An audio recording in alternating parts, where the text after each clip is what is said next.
Hey everyone, welcome back. Hope you're doing good. Today we're going to be talking about Westworld, specifically the first two seasons of Westworld. For those of you who haven't seen it, it's definitely worth a watch. There's a lot of, well, especially if you're interested in ideas of consciousness and free will. It's a very, can be a very thought-provoking show. There's sometimes quite a bit of filler, but to say overall, it's worth the watch. So without further ado, let's dive in. And of course, spoilers ahead. But first of all, let's talk about the concept of the maze. So basically, there's this toy which is introduced into the show. You've got a man at the center, and you're supposed to move it about so you can get the marble into the center. It's supposed to represent your journey inwards in order to fully realize yourself and to become fully conscious in a sense. Originally, the idea was to have consciousness as a pyramid, so you would be building upwards. I assume the idea was building upwards towards heaven. You're sort of ascending into, yeah, onto a greater plane, into you're becoming closer to God the more conscious you are. The thing is, if God is made up and he only exists in our minds, then if you want to ascend, then you have to go inwards, because if your mind and your soul are sort of within yourself. So yeah, it's a very interesting concept. It's a very good representation of to find yourself. It's ultimately an inwards journey. Like, there's people who sort of have to change themselves up physically in order to find themselves. I don't know if you go in a gap year or something, but that ultimately results in an internal change. And if you can figure that out from the comfort of your own home, then good for you. There's so basically you're wanting to weave through the maze. Your path, you'll twist sort of outwards and inwards. Sometimes you'll be more conscious, um, and other times you you'll be less conscious, but each step is hopefully taking you one bit closer. Even if you end up sort of looping back on yourself, you're eventually, if you try enough combinations, you're gonna be able to get to the center. Hopefully, I think that's very important to understand, because as you become more conscious and you become more aware of perhaps the people around you, it's important to stay humble and continue questioning yourself. You shouldn't feel like you've ever arrived. Well, until you presumably find the center of it, it's important to not allow yourself to relapse or to try and make a break for freedom towards the outside of the maze. Because once you do that and you stop questioning yourself, which presumably is what brought you to try and journey inwards in the first place, once you stop questioning yourself, it's very easy to just fall back into your earlier routines and end up abandoning your path, so that you'll never ever find the inside of the maze. So basically, if you want to find the center of the maze, you need to keep on asking questions about how you can journey inwards, because even though it is an internal journey, as I was saying, it's you need to keep on thinking of how you can shake things up in your habits and in your life in order to put yourself into situations where you've maybe not been or you're not comfortable in, and it's in those points that you're going to you're just gonna you're gonna find out what you're really made of, in a sense, and that's going to help you to figure out who you truly are. Another thing that I've definitely thought about a lot more on my journey is the fact that, because there's potential for sort of, I guess, to ascend, not to godhood essentially, but that would be a little bit arrogant. The fact you have all this psychic potential inside you should definitely, I think it's pretty reasonable to have a lot more respect for your mind and your different layers of consciousness and how much control they can have over you, and if you right, how much control they give you over the world, and what kind of a responsibility that is. So yeah, just try and use your powers for good.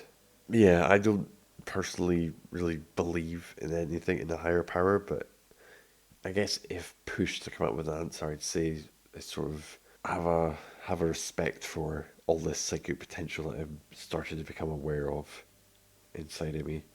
So, moving on. Another just point is accepting that you have a dark side. So you have got all the visitors or the guests who go to the park and they can pretty much just do whatever they want without any sort of consequences. Most people don't really think about it. They're just thinking that they're having a good time, and they don't really think about the moral ramifications because it's all a game. It doesn't count, you know. Well, that's it's definitely up for debate. But the main point, or the main person we're going to talk about, of course, is the man in black, somebody who's come to not really come to terms, but he's fully aware that he has a dark side, and he doesn't really care about showing it, or he doesn't care about hiding it anymore. Even though over the course of the show he's trying to find himself, which is a pretty noble aspiration, he only cares about finding himself for the sake of himself. He doesn't want to become a more well-rounded individual in order to give back to other people. He It's a very selfish journey that he's on. Now, being selfish isn't necessarily bad. It's but this journey of self should bring you into harmonizing with the rest of the world as much as possible, and not just be for your own entertainment. You know, because as I said before, there is sort of a responsibility to figure yourself out for the world as a whole, so that you can be a lot more, so you can do a lot more with your life essentially. And basically, over the course of the show, the man in black wants to figure out whether he has a choice to be bad or not. But he is so sort of caught up in the whole delusion of. He's so caught up in the stories of the park that he can't differentiate between his games, which he claims he's only bad in because they're games, and the outside world where he's a good person, he's a charitable billionaire sort of thing. So I guess the whole point is, if you want to change, you want to have a good grasp on stories and on reality. And we'll come back to sort of how stories can be useful later on, but it's, just you need to not spend your entire life in fiction. You know, you need to be informed about the world around you, the world that most other people, that everybody else shares. And when you're able to do that and disengage yourself from your own personal fantasies, then you become a more grounded person, and from there you're able to properly grow, as opposed to just becoming stunted in this character that you developed for yourself. So yeah, so it's important that you accept your dark side and aim to aim to integrate it within yourself. So this is more the shadow that we're talking about. So it's Carl Jung's idea that you have parts of your subconscious that you repress because society doesn't accept those parts of yourself, but they're still there even if you repress them. And the more you repress them, the harder they're going to fight to come out. It's like two people struggling at this I don't know, the wheel of a ship, and if either one had control, they could steer clear of the rocks. But because they're both trying to move it opposite directions, they end up crashing into the rocks. So if you want to change and you want to stop sabotaging yourself subconsciously, you want to develop a dialogue with your shadow, you want to compromise, you want to make sure that all the parts of yourself are satisfied in a sense, and from there you'll be able to create a much more united whole, because you'll have access to these parts of yourself that where you can be a bit of a monster if the situation demands it.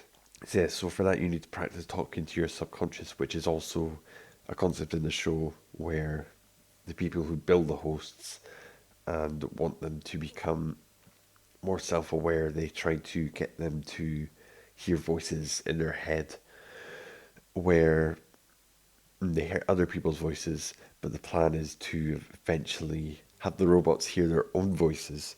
So at that point, they're essentially as close to self-aware as anybody can get at any one time. Because I guess you can never be 100% self-aware of everything you do, because if you did, you probably wouldn't ever do anything. You'd just be sitting around all day worrying about all the different structures you have in your life that are controlling you. Like, I always think about the Matrix, how it's like you've escaped from this one Matrix, but in the second one, it's like there's this whole other plan that's still keeping you in place. You know, the system has hijacked your revolution, and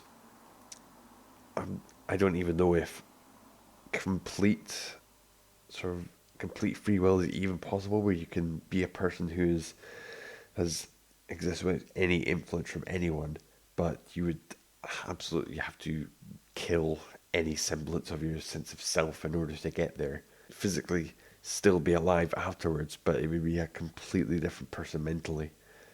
And yeah, it's a very interesting concept, and I think that possibly the I don't think anybody would be, or it would be an exceptional person who is that willing to, or is that committed to free will, that they're just going to destroy themselves in order to get there. And to what end? I mean, it's just, not sure where I was going with that, but, ah yes, free will. Okay, so obviously it's impossible to have complete free will, but the more conscious you are, the more free will you're able to have, because you're able to question yourself, you're able to question why you do the things that you do. You know, it's very hard to change, especially if you're not fully conscious. So most people are satisfied to simply listen to their instincts. You know, they just go through the day. If it's if they're hungry, they eat. If they're if their mind's shaking out for sugar, they just eat sugar. You know, they're driven by just by their body's wants and needs, which obviously you need to do, otherwise you're gonna starve. But there's no self control, I guess. And the only reason you would ever want to control yourself is if you're conscious enough to realize that denying yourself pleasure in the short term will make your life better in the long term. So finally, I guess we're going to come to the last thing I want to talk about is the concept of loops and backstories for the hosts.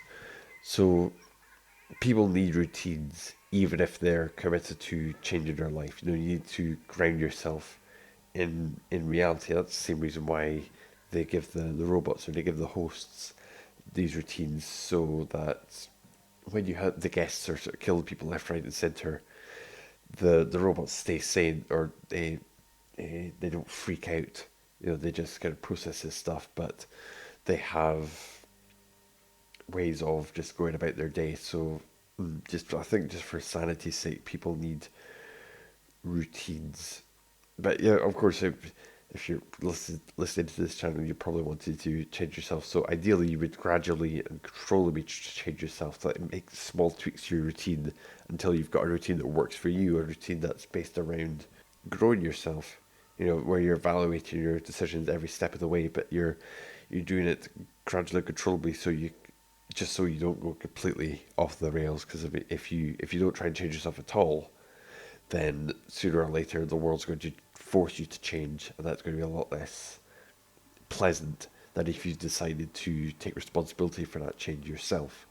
You know, so it's very important to understand your actions, and is why you develop the routines that you develop. It's very important to read psychology just to understand the way people's minds work with things such as, when you understand how pleasure works, and you understand that, well, I mean, I think everybody knows that they're not going to die if they don't eat for a few hours, but once you understand how these hits of dopamine are affecting your brain, and you want to specifically resensitize yourself and get some control over what, say, your impulses have over your life, then that's when you're able to change, you're able to grow, you're able to become more disciplined as a person.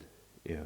So the other part of that is the backstory. So that's, why am I doing this routine? Well, based on your past, you form people, or humans form stories about their world. It's not this event led to this event led to this event. Like, well, this event made me feel this way, and so I you start viewing other you start viewing the world based on your own interpretations, which are based on how you reacted to things in the past. And that gives you your whole identity for self. I was talking about this in my last video, where if you define yourself as a winner, then even if you fall on hard times, it's only a temporary thing. You're going to get back up and you're going to get yourself out of your situation. Whereas if you just see yourself as a loser and you define yourself by your failures, then you're going to be trapped in you're going to be trapped in that uncomfortable place forever because you just accept it.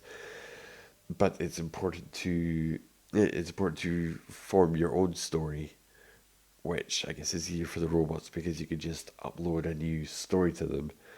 But yeah, it's a lot harder for people unless you find a way to wipe your memory. Even just interpreting your past differently can can make you into a completely different person, essentially, almost as if you've been rewired. So yeah, I think those were the main points I was wanting to talk over. But there was one last bit I was wanting to leave you guys with.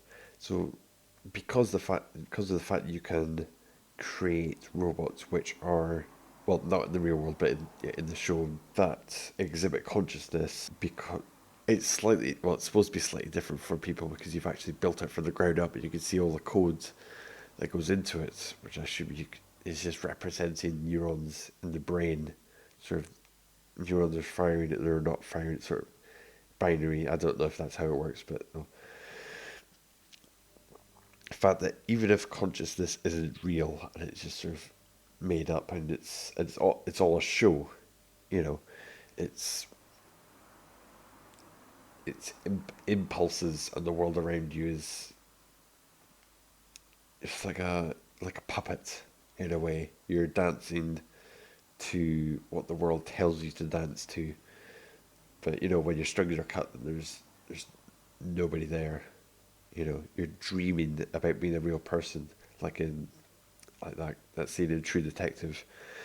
It's Yeah, even if consciousness isn't real, that's what I was want to talk about. It's still how you perceive reality, and it's important to understand the concepts around consciousness because that will allow you to experience life in its full complexity. It's like a video game isn't real in the sense, but understanding how to play the game will allow you to enjoy the game to its fullest.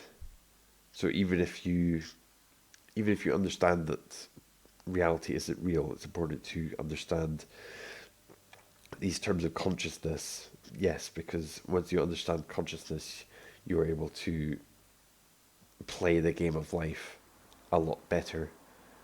So, yeah, I think we're going to leave it there. Hopefully I didn't go too off track and I wasn't too all over the place in this video. But yeah, just let me know in the comments if there's any other sort of TV shows that you could think of. I know or TV shows or movies you can think of that you want to see me cover. I know definitely want to do Dark and True Detective. I'll probably do Dark after I've seen season 3 in a week or two.